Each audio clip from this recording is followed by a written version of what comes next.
यूं तो Australia versus Pakistan दूसरे टेस्ट मैच की शुरुआत हो गई है, जिसमें ऑस्ट्रेलिया टॉस हारकर पहले बल्लेबाजी कर रही है। लेकिन ऐसा लगता है कि इस टेस्ट मैच से ज्यादा चर्चा जो है वो उस्मान ख्वाजा को लेकर हो रही है। अगर आप नहीं जानते तो हम आपको याद दिला दें कि उस्मान ख्वाजा बीते कुछ दिनों से चर्चा में है।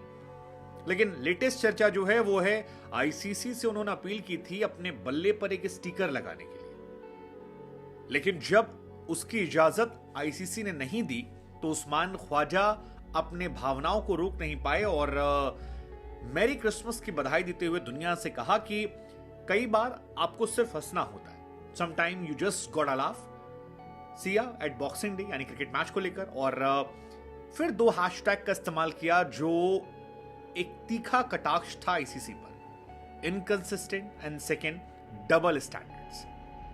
और इसके साथ उन्होंने 3 तस्वीरें शेयर की। पहली तस्वीर थी मानस लाबुशेन की, दूसरी तस्वीर जो थी वो थी निकोलस पुरन की, और तीसरी तस्वीर जो थी वो थी केशव महाराज की। और इन तीनों तस्वीरों के जरिए वो ये दिखाने की कोशिश कर रहे थे कि किस तरह से आईसीसी जो है वो उस्मान ख्वाजा को ईगल बैट पर लगाने की इजाजत देता है, निकोलस पुरन को क्रॉस लगाने की इजाजत देता है, केशव महाराज को ओम लगाने की, लेकिन उन्हें डव साइन लगाने की इजाजत जो है वो नहीं दी जाती है। और उनका यह मानना है कि यह आईसीसी का एक दोहरा रवैया है। इसके साथ ही आईसीसी के नियम कायदे कानून जो हैं उन्होंने वो भी सोशल मीडिया पर डाले और उसको लेकर लिखे।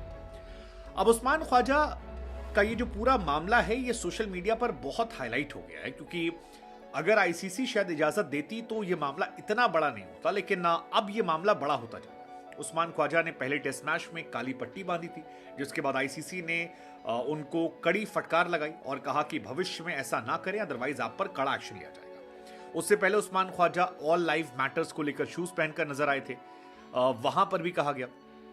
अब फिलिस्तीन को लेकर कई मुस्लिम क्रिकेटर ऐसे हैं जिनका एक झुकाव रहता है। हमने मोहम्मद रिजवान से लेकर मोइन अली के ग्लव्स में तमाम चीजें देखी हैं, लेकिन आईसीसी ने जब इजाजत नहीं दी बैट और जूते पर ब्लैक डव स्टिकर लगाने की, तो फिर उस्मान ख्वाजा भड़क गए।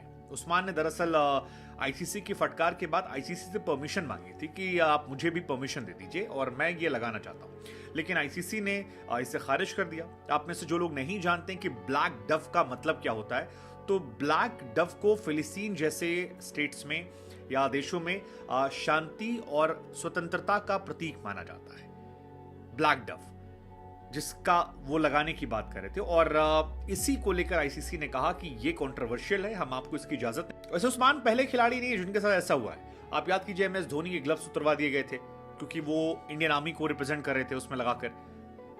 तो बहुत सारी चीजें हैं जहां पर आईसीसी एक्शन लेता है। बहुत सारे लोग अभी फिलहाल सोशल मीडिया पर इंडिया को लेकर कर रहे हैं कि यार आईसीसी जो है वो इंडियन क्रिकेट काउंसिल है, बट धोनी के भी ग्लव्स उतरवाए गए थे और धोनी के ग्लव्स जब उतरवाए गए तब भी काफी कंट्रोवर्सी हुई थी, बट धोनी को भी उतारना पड़ा था। तो वही कहानी यहां पर भी निकल कर आ रही है। हालांकि इस पूरी कहानी में पैट कमिंस जो हैं वो ये कहते नजर आए कि अगर लाबुशेन को इजाजत दे दी गई तो फिर यहां इजाजत नहीं होनी चाहिए। इन शॉर्ट फिलहाल ऑस्ट्रेलिया में प्लेयर्स एक दूसरे पर भी कटाक्ष कर रहे हैं, अपनी ही टीममेट्स को लेकर क्वेश्चन कर रहे हैं। अब बहुत सारे लोगों को आईसीसी के नियम कायदे कानून नहीं पता। हमें लगा नियम कायदे कानून बताएं इससे पहले कि आपका इस पर टेक क्या है वो समझें। सो आईसीसी ये कहता है कि किसी प्रकार का पॉलिटिकल, धार्मिक या फिर नस्लवादी संदेश जो है उसका प्रचार प्रसार आप नहीं कर सकते। उस्मान ख्वाजा, अगर आप उस्मान के बारे में नहीं जानते तो आपको बता दें कि उस्मान ख्वाजा का जन्म जो है वैसे वो पाकिस्तान में हुआ था।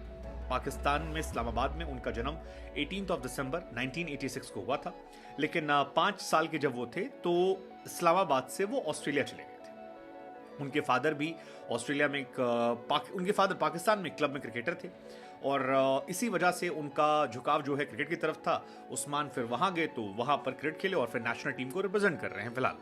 अब पॉइंट यहां पर ये कि काफी लोगों ने इसको लेकर क्वेश्चन शुरू कर दिया। जैसे माइकल होल्डिंग साहब हैं, उन्होंने कहा कि यार ये डबल स्टैंडर्ड था, ब्लैक लाइफ मैटर्स के मामले में आपने इजाजत दी, लोग घुटनों पर बैठकर प्रोटेस्ट कर रहे थे, विरोध कर रहे थे, वहां पर परमिशन दी आपने। काफी लोग कह रहे हैं कि ब्लैक लाइफ मैटर में अगर इजाजत दे दी गई तो फिर यहां क्यों नहीं दी जा रही। और कई सारे लोग भी इस बात को लेकर उस्मान को सपोर्ट कर रहे हैं, खासतौर पर मुस्लिम देशों के क्रिकेटर जो हैं या फैंस जो हैं वो काफ़ी सपोर्ट कर रहे हैं। वो कह रहे हैं आज़ादी हर इंसान का अधिकार है।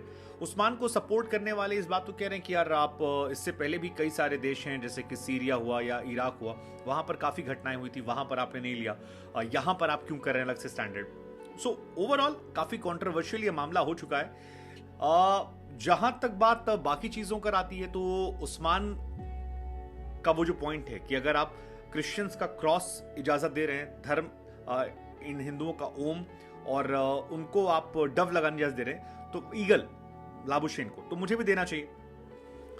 अब वहां पर आईसीसी क्या नियम कायदे कानून है ये नहीं पता, लेकिन अगर उसे लेकर भी कोई क्वेश्चन करता है तो क्या वो भी बंद होने चाहिए, ये हमें लगा हम आपसे पूछते हैं। और साथ ही क्या उस्मान ख्वाजा को मना करने से ये मामला और बड़ा हो रहा है, या उस्मान को इजाजत दी जाती तो शायद बहुत सारे क्रिकेटर्स ऐसी मांग लेकर आते।